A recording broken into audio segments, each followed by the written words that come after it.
창세기 14장이 되겠습니다.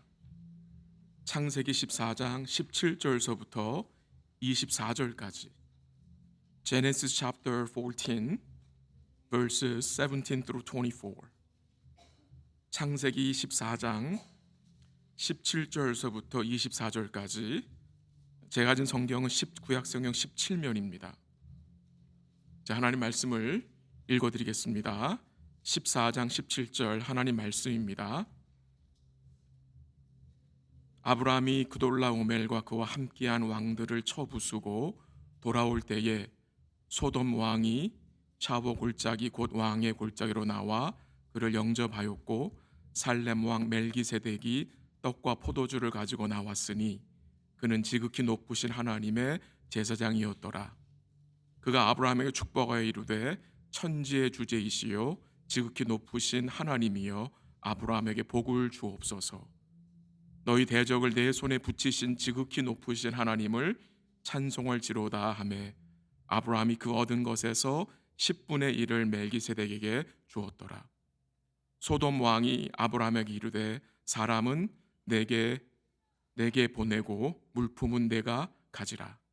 아브라함이 소돔 왕에게 이르되 천지의 주제이시요 지극히 높으신 하나님 여호와께 내가 손을 들어 맹세하노니 내 말이 내가 아브라함으로 치부하게 하였다 할까 하여 내게 속한 것은 실 한 오락이라 들매 끈 한 가락도 내가 가지지 아니하리라. 오직 젊은이들이 먹은 것과 나와 동행한 아넬과 아스골과 마므레의 분깃을 제할지니 그들이 그 분깃을 가질 것이니라. 아멘. 우리가 창세기를 계속 좀 보고 있고요. 매일 성경 순서에 따라서 보고 있는데 오늘 설교는 여러분 질문 하나 던지고 싶습니다. 우리 성도님들에게 돈은 무엇입니까? What is money to you? 우리에게 돈은 어떤 존재입니까? 돈은 우리에게 필요한 것입니다. 우리가 행하는 일들은 거의 돈을 필요로 하는 일들이 대부분입니다. 또한 돈은 소소한 행복을 안겨주는 유용한 수단이 되기도 합니다.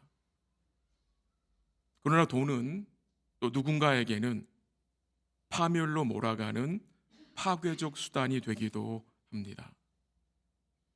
두 가지 에스펙이 있습니다.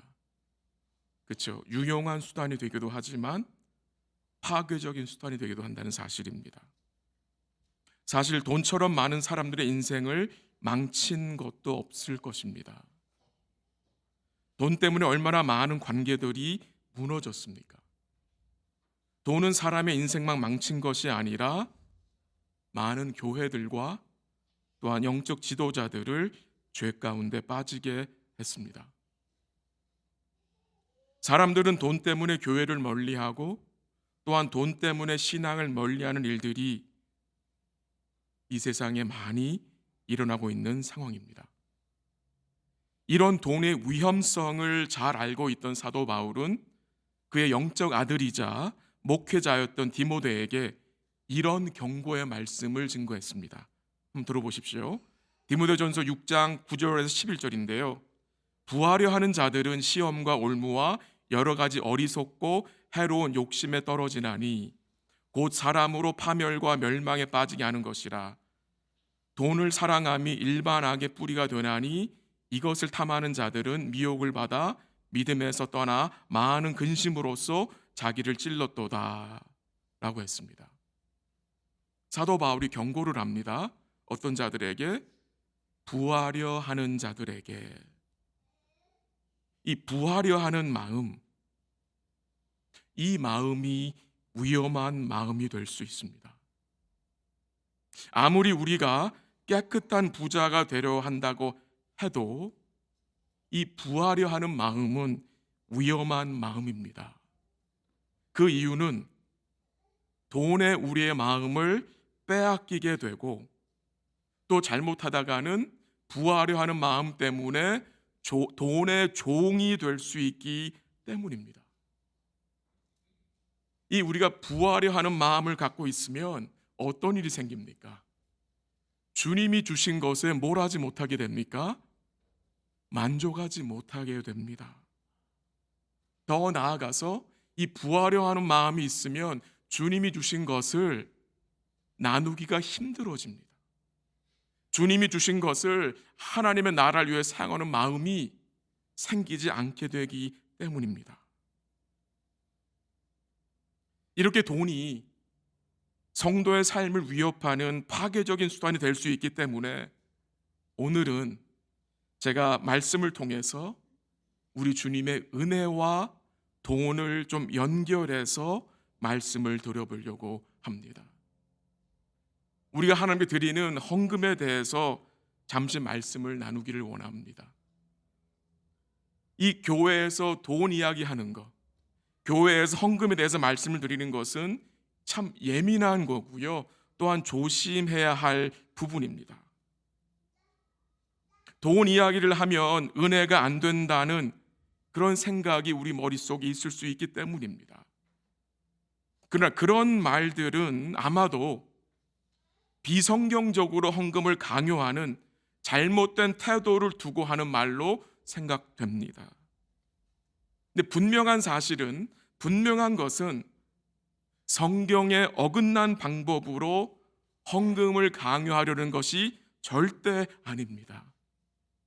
세상적인 복을 받기 위해 어거지식으로 헌금하라고 강조하는 것도 아닙니다. 우리 성도님들이 오해하지 않으셨으면 좋겠습니다. 오늘 이 말씀이 우리 성도들과 저에게 주의 은혜로 받아들여졌으면 참 좋겠습니다.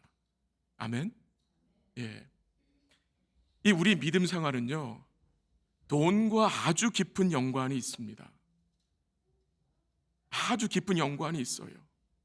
그래서 우리 믿는 성도들은 이 돈에 대해서 이 믿음의 가치관을 가지고 있어야 돼요. 은혜의 가치관으로 돈을 살펴야 되는 거예요. 오늘도 말씀을 통해서 우리가 가지고 있는 물질관이 어떠한지 하나님 앞에서 우리가 가지고 있는 헌금관이 어떠한지 돌아보기를 원하고요.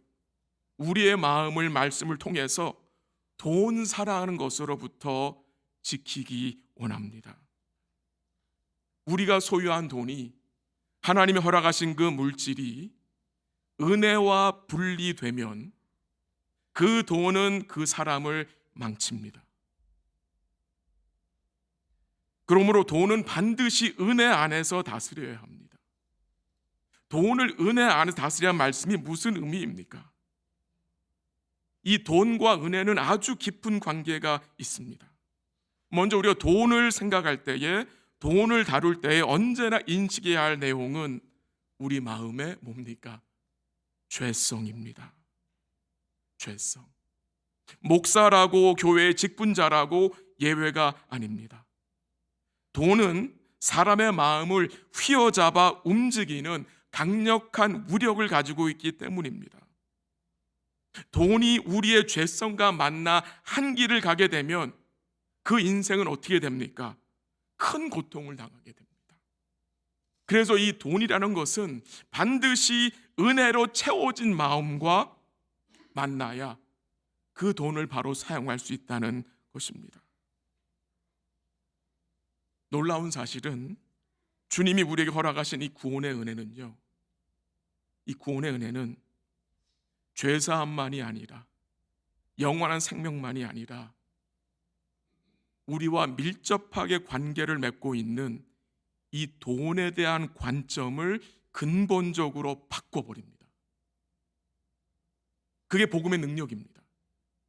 이 복음을 아는 성도들은 이 돈에 대해서, 물질에 대해서 바른 가치관을 가지고 있어야 한다는 사실입니다. 우리가 주님에 대한 누군가의 믿음의 모습을 보기 위해서는 그 사람이 돈에 대해서 어떤 가치관을 가지고 있는지를 보면 답이 나옵니다. 물질에 대해서 어떤 가치관을 가지고 있는지, 이게 굉장히 중요한 거거든요. 오늘 본문을 다루기 전에 고린도후서 한번 잠시 같이 보기를 원합니다. 고린도후서 8장 1절 2절 가보십시오. 신약성경 고린도후서 8장 1, 2절. 2 Corinthians chapter 8 verses 1 and 2 가보세요.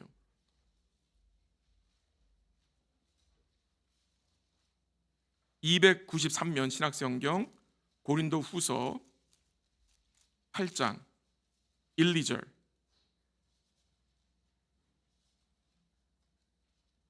고린도후서 8장 1절 2절. 1절 제가 읽고 2절 같이 읽습니다.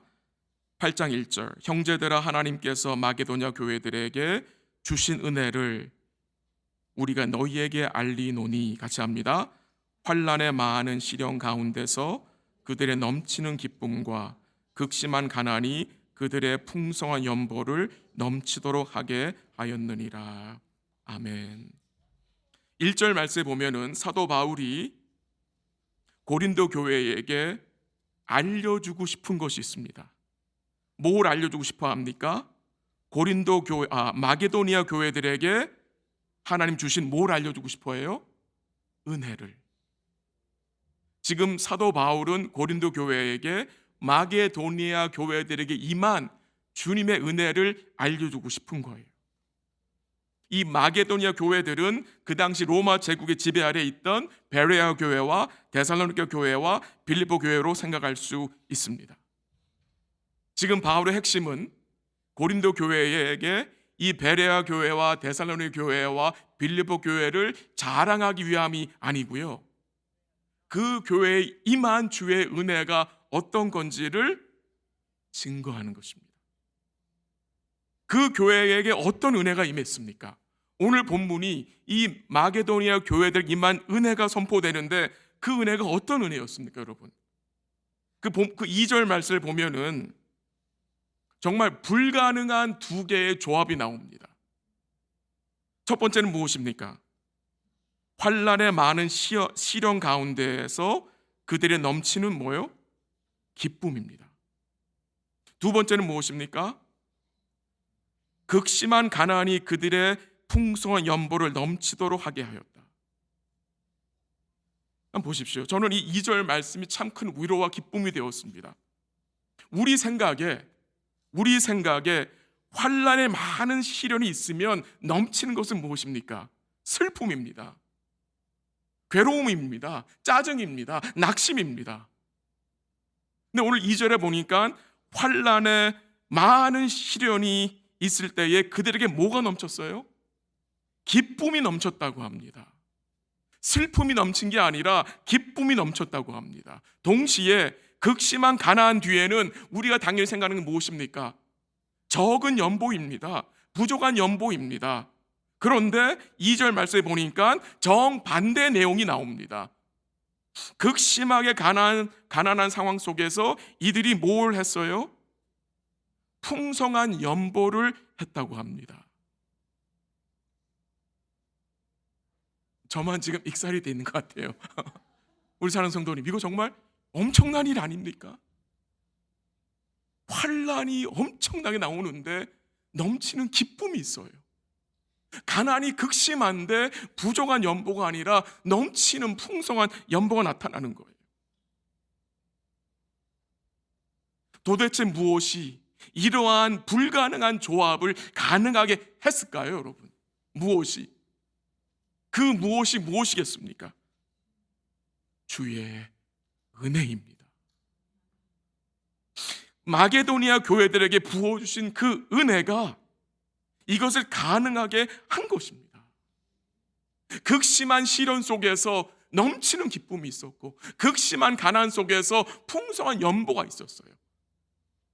어떻게? 주의 은혜가 그 교회들에게 임했기 때문입니다. 주의 은혜는 죄인들을 변화시키는 주요 수단입니다. 우리가 예배를 드리고 난 후에 이렇게 악수를 하고 인사를 하면서 목사님 오늘 은혜 많이 받았습니다라고 말씀하시는 인사를 가끔 들을 때가 있습니다. 드린 찬양을 통해서, 기도를 통해서, 또 선포된 말씀을 통해서 은혜를 받았다고 말할 때에 그 은혜를 받았다는 말이 무슨 말입니까, 여러분? 그 은혜를 받았다는 말은 단순히 예배가 좋았다, 내 감정이 아주 좋았다, 이런 것만을 말하는 것이 아니잖아요. 주의 은혜가 이 교회들, 마게도니아 교회들이 임했을 때에 은혜의 결과들이 나타났습니다. 은혜의 결과들이 무슨 말입니까? 주의 은혜는 우리를 뭐합니까? 바꿉니다. 우리를 변화시킵니다. 많은 환난 가운데, 극심한 가난 가운데 주의 은혜로 말미암아 이 성도들이 뭐 했어요? 견뎠습니다. 그 어려운 상황들을 이 성도들이 넘어서게 됐습니다. 그뿐만이 아닙니다. 이 교회들이 그 넘치는 환난과 고통 가운데 그것을 넘어 다른 지체들을, 자기들보다 더 고통 중에 있는 교회들을 생각하고 연보를 보낸 것입니다. 이것이 무엇입니까? 은혜의 능력입니다. 이 은혜가 우리에도 임했잖아요. 이 은혜가 우리를 붙잡고 있잖아요. 이 은혜가 우리를 바꿔가고 있잖아요. 오늘 우리가 주의 은혜를 받은 자들답게 생활하고 생각하고 살아야 되는데, 오늘 여러분의 삶은 어떠합니까? 좀 오늘은 서론이 길었습니다. 이 서론의 내용들 여러분 염두에 두시고 오늘 말씀을 들으셨으면 좋겠습니다.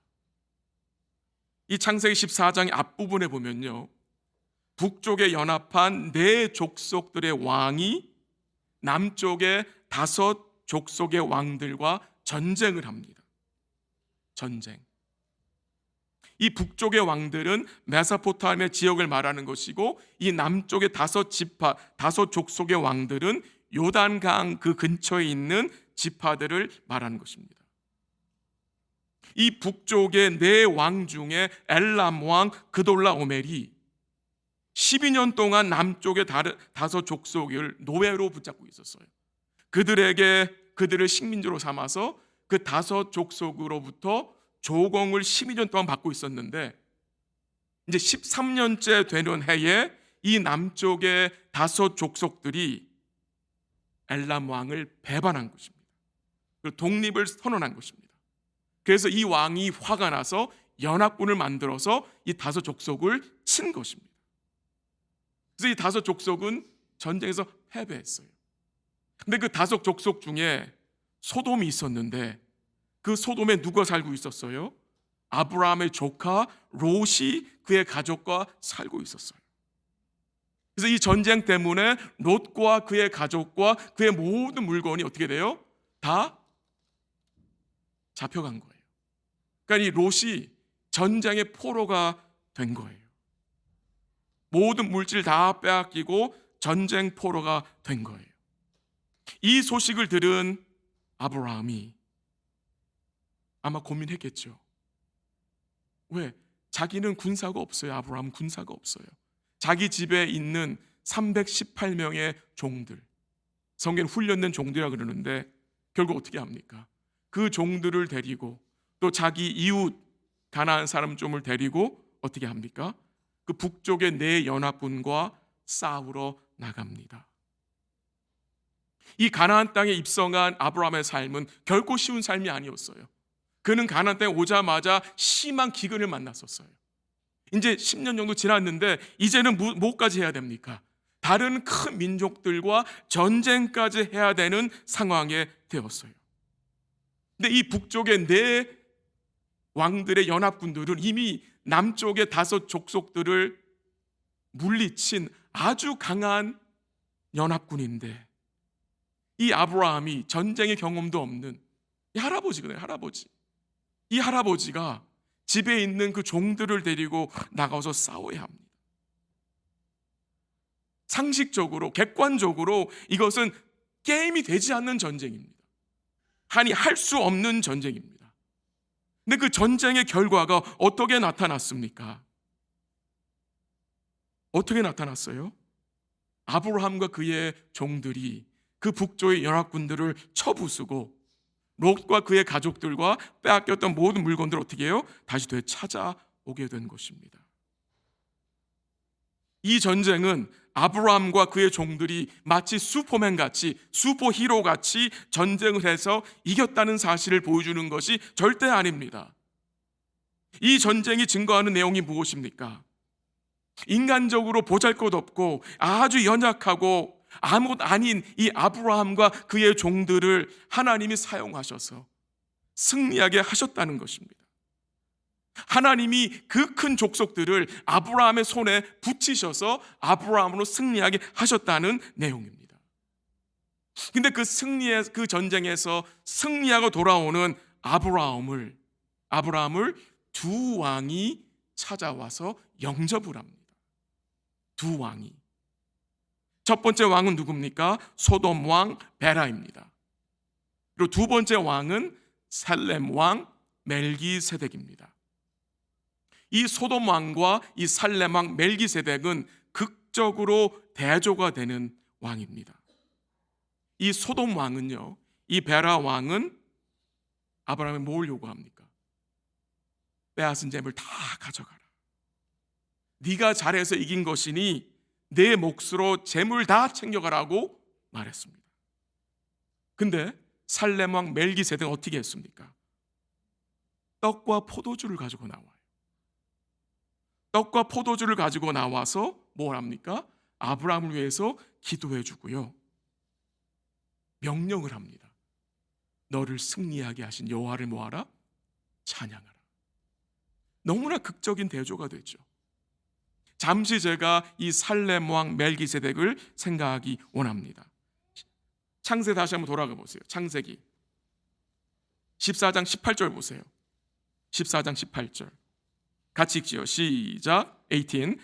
살렘 왕 멜기세덱이 떡과 포도주를 가지고 나왔으니 그는 지극히 높으신 하나님의 제사장이었더라. 이 살렘 왕 멜기세덱이 어떤 자입니까? 그는 왕인 동시에 뭐예요? 하나님의 제사장이었습니다. 하나님의 제사장. 이 멜기세덱은 왕과 제사장이었는데 그는 누구를 예표하는 자입니까? 오실 예수님을 예표하는 것입니다. 이 멜기세덱 왕은 예수님이 왕 되시고 대제사장 되심을 증거하는 것입니다. 이 살렘 왕은 아브라함을 만나러 나올 때에 떡과 포도주를 가지고 나왔어요. 그럼 누가 생각이 납니까? 떡과 포도주. 예수님이죠. 성찬이 생각이 나죠. 예수님을 보여주는 것입니다. 구약 성경에 보면 여러 차례 멜기세덱은 오실 메시아를 보여주는 피규어로 많이 나옵니다. 제가 시간상 읽지는 않겠습니다. 그래서 이 멜기세덱은 영원한 왕 되시고 대제사장 되신 예수님을 예표하는 인물입니다. 그 인물이, 그 하나님 제사장이 아브라함에게 말합니다. 너희 대적을 내 손에 붙이신 지극히 높으신 하나님을 뭐하라? 찬송할지어다. 찬송할지어다. 뭐가 증거됩니까?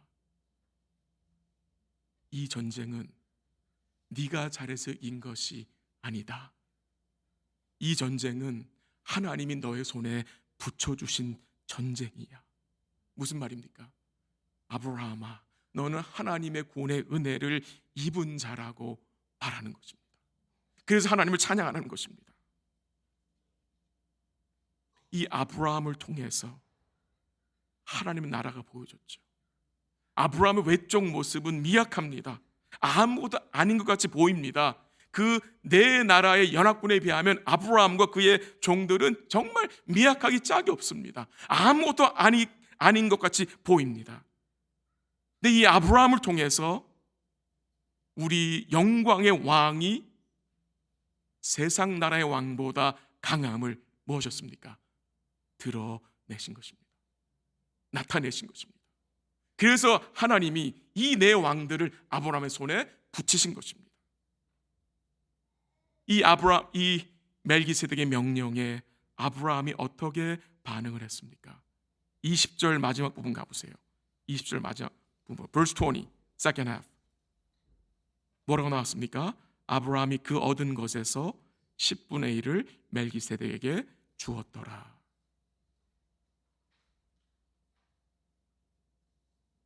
내 대적을 내 손에 붙이신 여호와를 찬양하라는 그 말씀 앞에 아브라함이 어떻게 반응했어요? 얻은 것에서 10분의 1을 11조를 드렸어요. 우린 여기서 이 11조가 어떤 목적과 어떤 의도로 드려졌는지를 깨닫게 됩니다. 물론 제가 오늘은 이 율법에 나온 11조에 대해서 언급을 하지 않겠습니다. 다음 기회가 되면 할 텐데요. 오늘 본문만 좀 제가 말씀을 드리면, 아브라함은 복을 받기 위해서 10의 1조를 드린 게 아니었습니다. 이미 복을 받은 자이기에, 이미 주의 은혜를 입은 자이기에, 이미 하나님이 그로 승리하게 하셨기 때문에 드린 것입니다. 우리가 드리는 헌금은 복 받기 위해서 하는 게 절대 아닙니다. 복을 받았기 때문에, 예수님을 통해서 하늘의 모든 신령한 복을 받았기 때문에 감사함으로 드리는 것입니다. 지금 아브라함이 자신의 것에서 10분의 1을 드리는 것은 자신이 하나님께 뭐 받은 자라는 것을 인정하는 것입니까? 복 받은 자임을 인정하는 것입니다. 하나님이 자기로 이기게 하셨음을 인정하는 구원의 은혜에 감사해서 하나님을 인정하며 신앙 고백으로 드린 것입니다. 아브라함은 이 10의 1조를 통해서 복의 근원이, 은혜의 근원이, 승리의 근원이 내 자신이 아니라 하나님이심을 뭐했습니까? 인정한 것입니다. 그게 11조입니다. 그게 헌금입니다. 우리가 드리는 헌금은 하나님이 우리에게 은혜를 베푸셨고 모든 복의 근원이 하나님이심을 뭐하는 겁니까? 인정하는 것입니다. 아브라함은 자신이 하나님의 은혜의 언약 안에서 살고 있음을 믿음으로 고백합니다. 자신이 이렇게 가나안 땅에 살고 있는 것이 자기 실력과 능력이 아니라 하나님의 공로임을 인정하며 드린 것이 뭡니까? 10의 1조였습니다. 이제 잠시 소돔왕에 대해 생각을 해보겠습니다. 소돔왕 베라는 아브라함에게 물건들을 다 가져가라고 했습니다. 다 가져가라. 아브라함 입장에서 이 얼마나 좋은 기회입니까? 세상적으로 생각하면 한 번에 엄청난 부를 얻을 수 있는 기회입니다. 전쟁에서 얻은 그 전리품들을 다 가져가라 그래요. 소돔 왕이 다 챙겨가라는 거예요. 이 얼마나 매력적인 제안입니까? 근데 그 제안을 아브라함은 거절합니다. 가져가지 않습니다. 아브라함의 입장에서 그래도 내가 이렇게 나가 싸워서 이긴 거지, 자기 공로를 생각해서 자기 안에 있는 보상 심리를 생각해서 내가 그래도 이 정도 챙겨가야지라고 생각할 수 있었으나 그렇게 하지 않았습니다. 한번 가보겠습니다. 22절 보십시오. 22절 verse 22. 22절 같이 읽습니다. 시작. 아브라함이 소돔 왕에게 이르되 천지의 주제이시요 지극히 높으신 하나님 여호와께 내가 손을 들어 맹세하노니. 아브라함이 맹세를 합니다. 하나님 앞에. 어떤 맹세합니까? 23절 제가 읽을게요. 내 말이 내가 아브라함으로 치부하게 하였다 할까 하여 내게 속한 것은 실 한 오락이나 들매 끈 한 가락도 내가 가지지 아니하리라. 뭐가 증거됩니까? 아무것도 안 가져갑니다.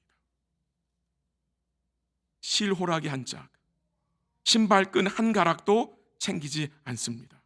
왜요? 나중에 소돔 왕이 나를 치부하게 하였다, 소돔 왕 때문에 내가 부자 되었다는 말을 듣기 싫다고 안 가져갑니다. 이것은 무슨 의미입니까? 아브라함이 승리한 것은 나의 공로가 아니라 오직 하나님의 공로라는 것을, 하나님의 의뢰라는 것을 인정하는 것입니다. 아브라함은 받을 영광이 없다는 말입니다. 오직 하나님께 영광 돌리는 마음입니다. 그래서 아브라함이 뭐합니까? 그것을 믿음으로 거절한 것입니다.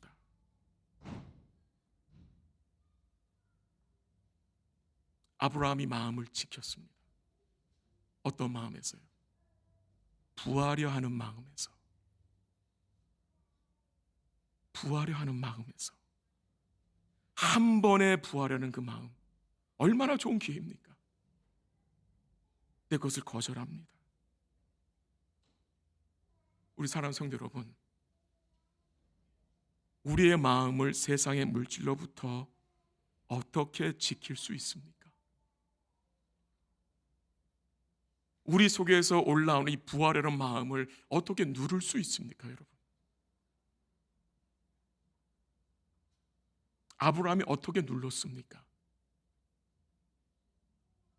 주의 은혜로 만족할 때에, 주님으로 만족할 때에, 주의 은혜로 만족할 때에 마음을 지킬 수 있습니다. 다른 방법은 없습니다. 정말 없습니다. 주님뿐입니다. 주의 은혜뿐입니다. 우리 사랑하는 성도 여러분, 우리가 하나님께 어떤 은혜를 받은 자들입니까? 우리가 받은 은혜를 말로 표현할 수 있습니까? 우리가 측량할 수 있는 은혜를 받은 자들입니까? 정말 우리가 받은 은혜를 잴 수 있습니까, 여러분? 그 길이와 높이와 너비와 깊이를 우리가 잴 수 있습니까? 우리가 주께 받은 그 사랑을 우리가 정말 매설할 수 있는 사람들입니까? 매설할 수가 없어요. 왜? 그 사랑이, 그 은혜가 끝이 없기 때문에, 우리 인간들은 이 입술로, 우리의 말로는 어떻게 잴 수 없고 측량할 수 없는 이 은혜를 받은 자들입니다. 대제사장이신 예수님의 그 온전한 순종과 그 온전한 대속을 통해서 우리가 죄사함과 영생을 받았어요. 그 예수님을 통해서 우리가 참된 음식과 참된 음료를 먹은 자들인만, 우리가 하나님 앞에서 fill된 사람들입니다. 배부른 자들입니다. 주님으로 만족된 자들입니다. 그래서 우리는 더 이상 부하려 하는 마음을 갖지 않아도 되는 것입니다. 여기서 아멘 할 수 있으시겠습니까? 마음을 지켜야 합니다. 이 말씀은 저에게도 하는 말씀입니다. 우리 사는 성도들과 제가 하나님 앞에서 마음을 지키기를 원합니다. 이번 한 주간 생활하시면서 측량할 수 없는 은혜를 받았다는 사실을 기억하십시오. 그 은혜의 위대함이 얼마나 놀라운지를 말씀 속에서 확인하십시오. 그래야 우리의 마음을 지킬 수 있고 또 세상의 유혹을 거절할 수 있는 복된 삶을 살 수 있는 것입니다. 성도님들, 저를 포함해서 우리는 우리 주님으로 인해서 만복을 받은 자들입니다. 우리 주님이 전부이고 그의 은혜가 오늘도 우리를 붙들고 있다는 사실을 기억하시고 이번 주간도 주의 은혜를 의지하여 우리 삶에서 거절해야 할 것들을 거절하시고 우리의 삶을 주께 드리고 주님 허락하신 것들에 만족하고 주님 주신 것들을 주의 나라 위에 사용하는 복된 삶 되시기를 주의 이름으로 간절히 기도합니다. 기도하겠습니다. 하나님 아버지, 감사합니다. 오늘도 말씀을 잠시 읽고 증거했습니다. 하나님 아버지, 우리가 얼마나 큰 은혜를 받았는지 우리의 삶 속에서 말씀 가운데 확인하고 살게 하옵소서. 그 은혜를 잊어먹고 원망하며 만족하지 못하며 사는 우리의 연약함을 용서하시고 이번 주간도 우리 주님과 주님 베푸신 그 큰 은혜를 기억하고 주님으로 만족하고 우리의 마음을 지키는 복된 삶을 살 수 있도록 주님 도와주시고 인도하여 주시옵소서. 우리 삶 속에 어떤 일이 있다 하여도 주의 은혜에 의지하여 넘치는 기쁨과 감사로 살아갈 수 있도록 주의 성령께서 우리 모두를 이끌어 주옵소서. 감사하며 예수님의 이름으로 기도합니다. 아멘.